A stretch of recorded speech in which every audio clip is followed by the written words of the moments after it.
안녕하세요. 소영 목사가 들려주는 신앙의 집을 바르게 짓는 사람들의 교회 신집사 교회에 오신 것을 환영합니다. 오늘의 주제는 우리는 몇 번까지 용서해야 할까요? 본문은 마태복음 18장 21에서 35절입니다. 저는 일주일 동안 용서에 관한 말씀을 묵상하면서 시간을 보냈습니다. 하나님께서는 나에게 이웃을 용서하라고 말씀하시는데 나는 어느 정도까지 참을 수 있을까라는 질문을 하며 묵상하였고 답을 찾기 위해 성경 구절을 찾아 보았습니다. 그리고 하나님께 어리석은 질문도 하였습니다. 하나님께서는 우리에게 용서하라고 요구하시면서 하나님께서는 세상에 있는 모든 죄인을 용서하시지는 않잖아요. 그런데 우리에게만 용서하라고 요구하시는 것이 아닌가요? 라고 어리석은 기도를 드렸습니다. 성경을 읽다가 답을 얻었습니다. 하나님께서는 사람이 그리스도를 영접하였을 때는 그의 죄가 태산같이 많을지라도 그의 죄를 용서해 주십니다. 그리고 믿는 자가 짓는 죄는 회개하면 즉시로 용서해 주십니다. 그 의미는 주님께서는 우리의 죄를 평생토록 지속하여 용서해 주신다는 의미입니다. 그렇다고 불신자들이 하나님 앞으로 돌아오지 않았는데도 그들의 원죄를 용서하신다는 말씀은 아닙니다. 그들의 죄가 용서받으려면 창조주 하나님께 돌아와야 하고 예수님을 믿어야 용서받습니다. 구약에서는 하나님께서 선지자들을 통해 돌아오라는 말씀을 자주 하셨습니다. 구약의 사람들은 하나님께 돌아와야 구원을 받았습니다. 신약에서는 예수님을 믿으라는 말씀이 자주 나옵니다. 아직 돌아오지 않았다면 하나님 앞에 돌아와서 예수 그리스도를 믿으십시오. 베드로는 예수님께 질문하였습니다.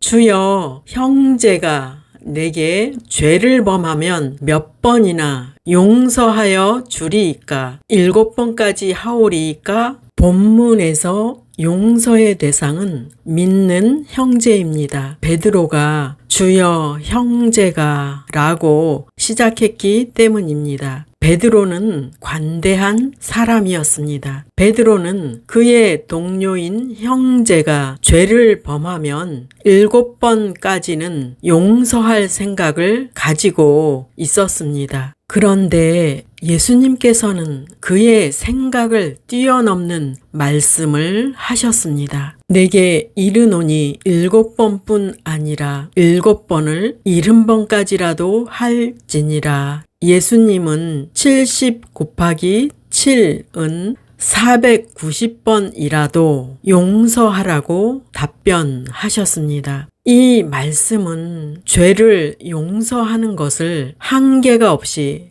즉 끝까지 용서하라는 말씀입니다. 만일 예수님께서 당신의 죄를 490번만 용서하신다면 당신의 죄는 490번 이후의 죄가 용서받지 못해서 죄인이 될 것입니다. 우리 주님께서는 우리의 죄를 한계 없이 용서해 주셨고 앞으로도 용서해 주실 것입니다. 그래서 죄를 용서하는 것은 한계 없이 용서할 때 온전한 용서가 된다는 말씀입니다. 여러분에게 질문합니다. 지금 나열하는 내용을 다 지켰는지를 체크해 보시기 바랍니다. 겸손하기, 절제하기, 온유하기, 조급해하지 않기, 미소 짓기, 화내지 않기, 오래 참기, 허물을 비판하지 않기, 기뻐하기, 이기적이지 않기, 믿어주기, 용서하기, 적절하게 말하기, 감사하기, 승리하기, 사랑하기. 지금 제가 나열하는 내용을 모두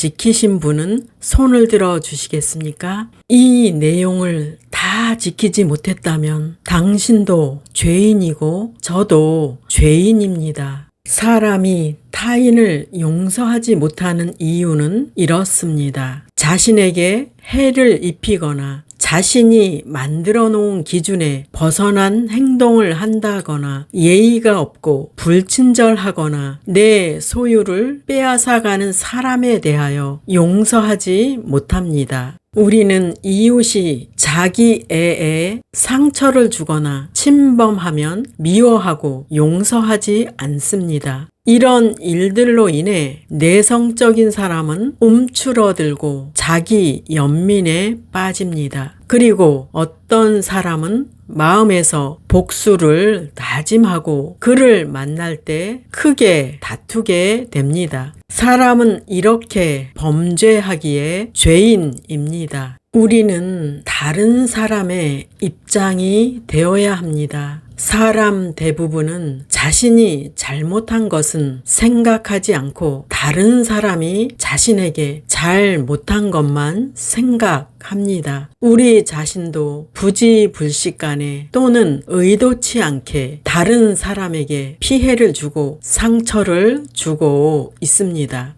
당신 자신이 상처를 잘 받는 것만 보아도 알 수 있습니다. 그래서 우리는 나도 허물이 많은 죄인인데 다른 사람을 이해하고 용서하자라는 마음으로 타인을 용서해야 합니다. 예수님께서는 비유를 통해 베드로에게 말씀하셨습니다. 마태복음 18장 23에서 27절 그러므로 천국은 그 종들과 결산하려 하던 어떤 임금과 같으니 결산할 때에 10,000달란트 빚진 자 하나를 데려오매 갚을 것이 없는지라 주인이 명하여 그 몸과 아내와 자식들과 모든 소유를 다 팔아 갚게 하라 하니 그 종이 엎드려 절하며 이르되 내게 참으소서 다 갚으리이다 하거늘 그 종의 주인이 불쌍히 여겨 놓아 보내며 그 빚을 탕감하여 주었더니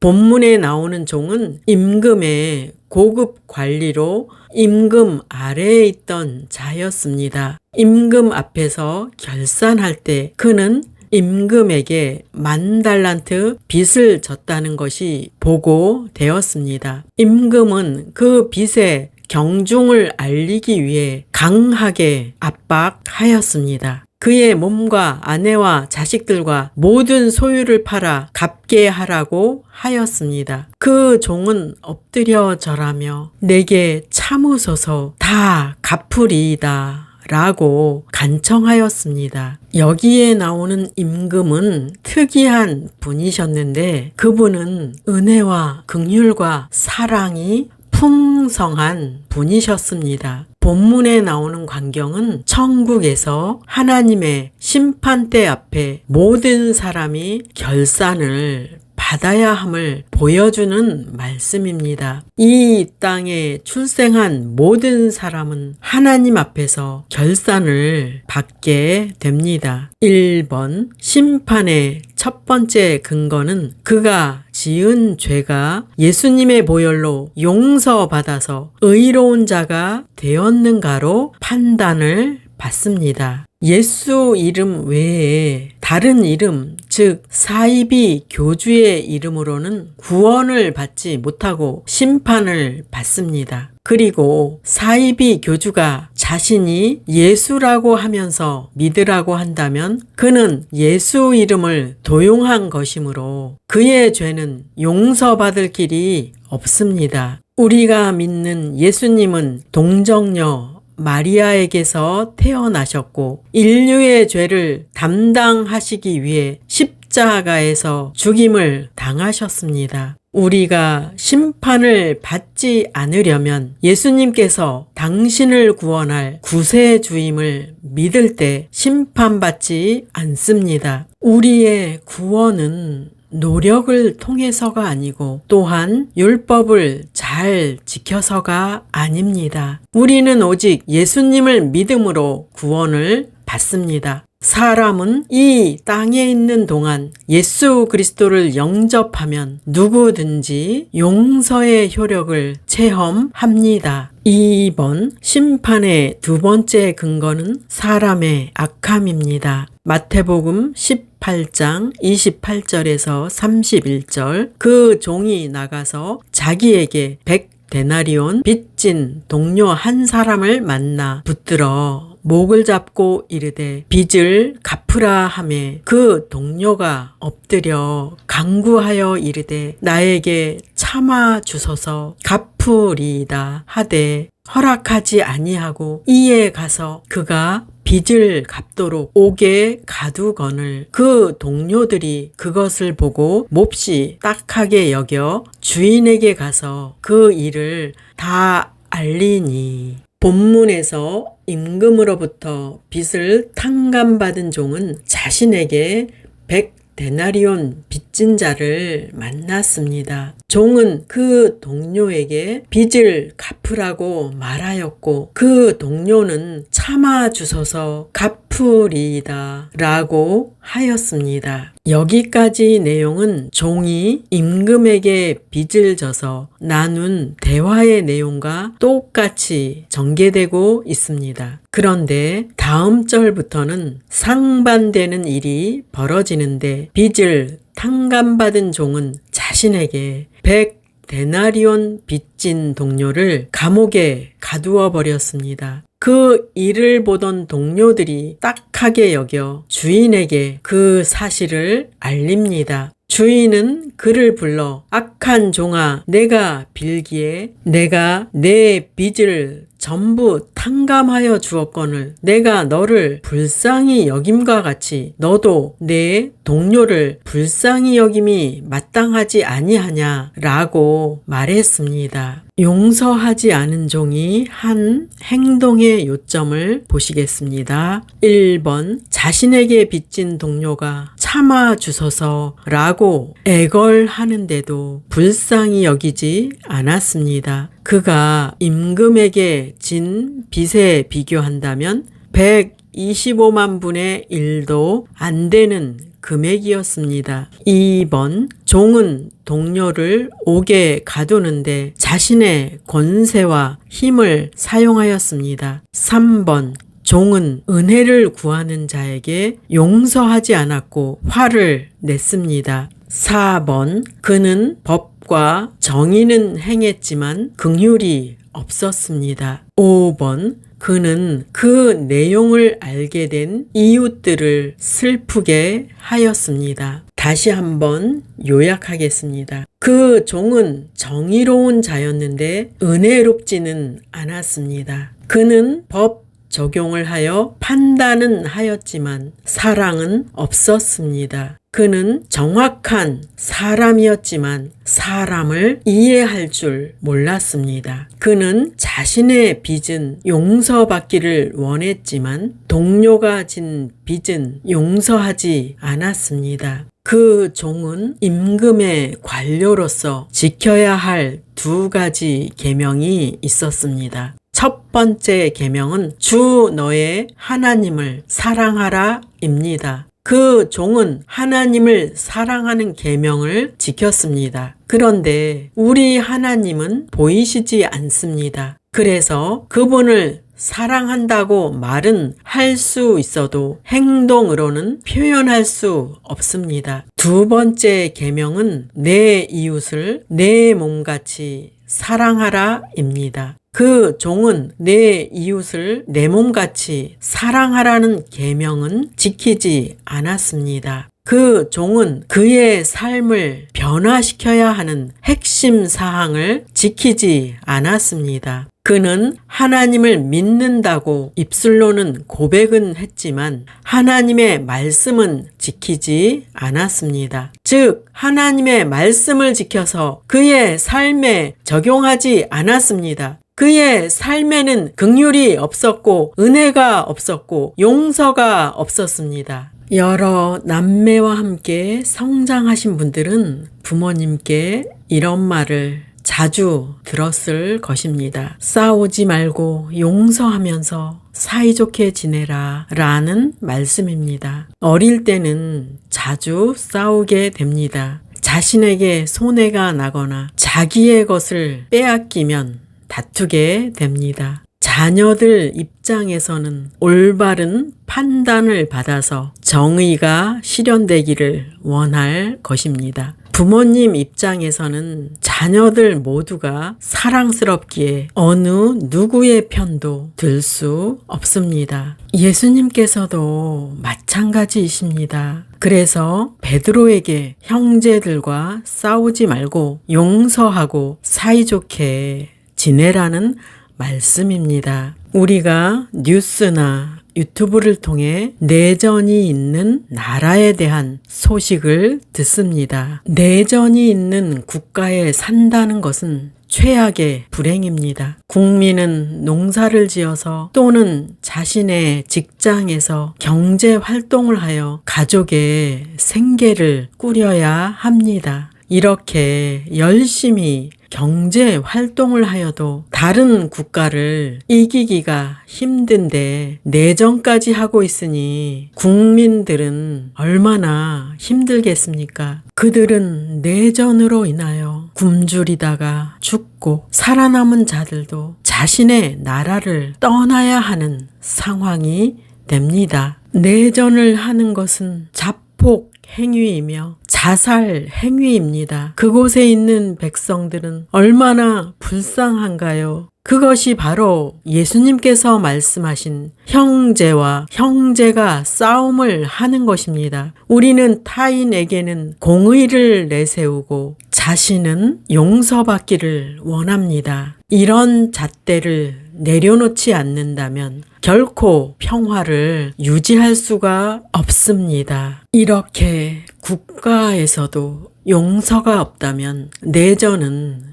끊임없이 일어날 것이고 국민은 고통 속에 살게 되고 국가를 떠나서 방황하게 될 것입니다. 국가는 형제와 형제가 힘을 합쳐서 나라를 지켜야 하고 나라를 부강하게 만들어야 합니다. 내전을 좋아하고 부추기는 자는 적군과 사탄입니다. 사탄의 괴계에 넘어가지 않고 이기는 것은 용서하는 것입니다. 용서하지 않는 사람은 심판을 받습니다. 마태복음 18장 35절 너희가 각각 마음으로부터 형제를 용서하지 아니하면 나의 하늘 아버지께서도 너희에게 이와 같이 하시리라. 믿는 자가 형제를 용서하지 않으면 하늘 아버지께서도 용서하지 않겠다고 말씀합니다. 이 말씀은 자범죄에 대한 것입니다. 즉, 용서하지 않는다면 하나님의 상급을 받지 못한다는 말씀이고 기도 응답이 없다는 말씀입니다. 마태복음 5장 23에서 24절 그러므로 예물을 제단에 드리려다가 거기서 내 형제에게 원망 들을 만한 일이 있는 것이 생각나거든 예물을 제단 앞에 두고 먼저 가서 형제와 화목하고 그 후에 와서 예물을 드리라. 주님께서는 우리가 드리는 예물이 헛되지 않기를 바라셔서 이렇게 자세히 말씀하시는 것입니다. 예수님께서는 주기도문에서 이렇게 말씀하십니다. 우리가 우리에게 죄 지은 자를 사하여 준 것 같이 우리 죄를 사하여 주시옵고 우리의 자범죄가 용서받는 것은 우리 형제의 잘못을 용서하는 것입니다. 기억하십시오. 우리의 허물이 용서받는 방법은 타인의 허물을 용서하는 것입니다. 만일 믿는 형제가 많은 성도들에게 해를 입히는 일을 반복하면서 회개하지 않는다면 하나님께서 그를 징계하실 것이고 판단하실 것입니다. 예수님께서는 용서의 내용이 중요하기 때문에 주기도문 내용을 전하시고 나서 다시 부연 설명하십니다. 마태복음 6장 14에서 15절 너희가 사람의 잘못을 용서하면 너희 하늘 아버지께서도 너희 잘못을 용서하시려니와 너희가 사람의 잘못을 용서하지 아니하면 너희 아버지께서도 너희 잘못을 용서하지 아니하시리라. 주님께서는 이렇게 반복하여 형제를 용서하라고 하시는 것은 이 내용을 실천하여서 형통하기를 바라시는 것입니다. 그리고 믿는 자는 판단의 권한이 없습니다. 로마서 2장 1에서 3절 그러므로 남을 판단하는 사람아 누구를 막론하고 내가 핑계하지 못할 것은 남을 판단하는 것으로 내가 너를 정죄함이니 판단하는 내가 같은 일을 행함이니라. 이런 일을 행하는 자에게 하나님의 심판이 진리대로 되는 줄 우리가 아노라.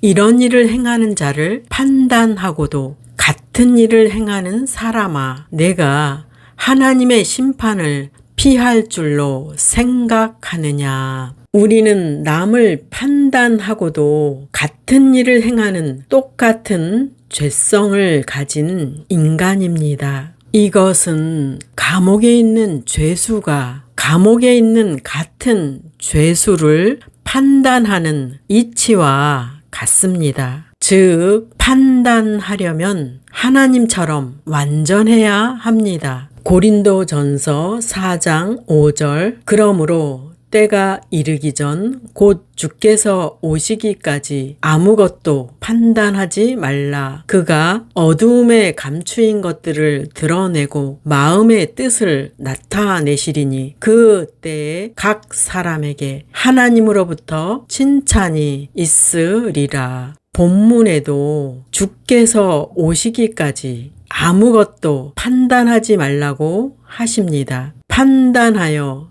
심판하시고 판단하여 칭찬과 상을 주실 수 있는 분은 오직 하나님이시기 때문입니다. 우리는 형제를 판단할 권한이 없고 용서만 할 수 있습니다. 우리의 자범죄가 용서받는 방법은 타인의 허물을 용서하는 것입니다. 우리가 타인의 허물을 용서할 때 하나님의 마음을 알 수 있습니다. 오늘 우리는 몇 번까지 용서해야 할까요? 라는 주제로 말씀을 전했습니다. 믿는 사람은 하나님으로부터 모든 죄를 한정없이 용서받았고 앞으로도 한정없이 용서받을 것입니다. 예수님께서는 우리의 허물이 용서받는 방법을 타인의 허물을 용서할 때 용서받게 하시는 법을 정하셨습니다. 10,000달란트 빚진 자는 그의 동료를 용서하지 않아서 그의 죄도 용서받지 못했고 결국 그는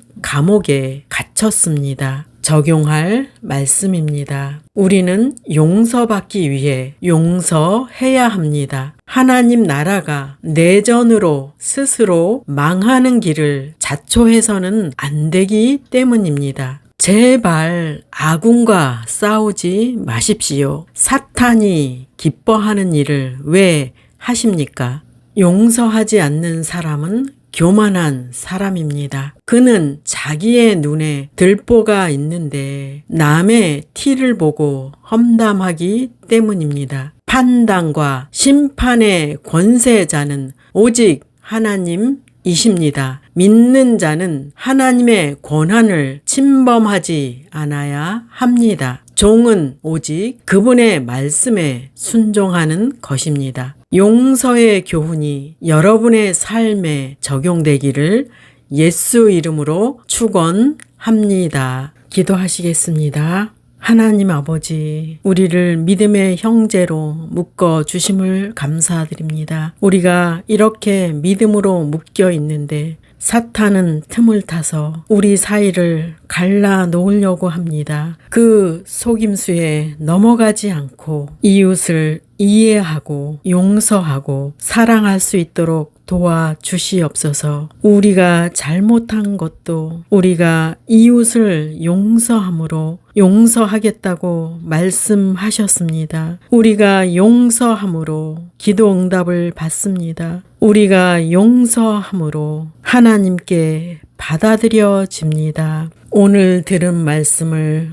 우리의 삶에 적용하여서 말씀의 열매가 30배, 60배, 100배로 맺히게 하여 주시옵소서. 이 자리에 함께 하신 모든 분들 하나님의 성령이 임재하여 주시고 모든 연약한 것들 치료하여 주시옵소서. 모든 문제들 말씀을 믿음으로 말씀을 적용함으로 승리하게 해 주시옵소서. 섬기는 교회와 가정들을 축복하여 주시옵소서. 주님께서 한 주간도 동행하여 주시옵소서. 예수님의 이름으로 기도드립니다.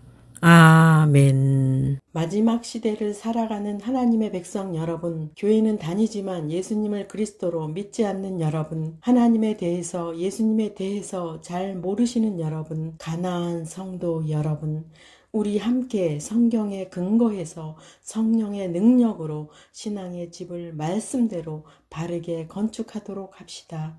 누구나 유튜브에서 신집사 교회를 구독하심으로 신집사 교회 사역에 동참할 수 있습니다. 신집사 교회를 통해 영상으로 선교하는데 동참하기를 원하시는 분들과 함께 연합하기를 원합니다. 아브라함 목사에게 언제든지 연락 주십시오. 우리 주 예수 그리스도의 이름으로 축복하고 또 축복합니다.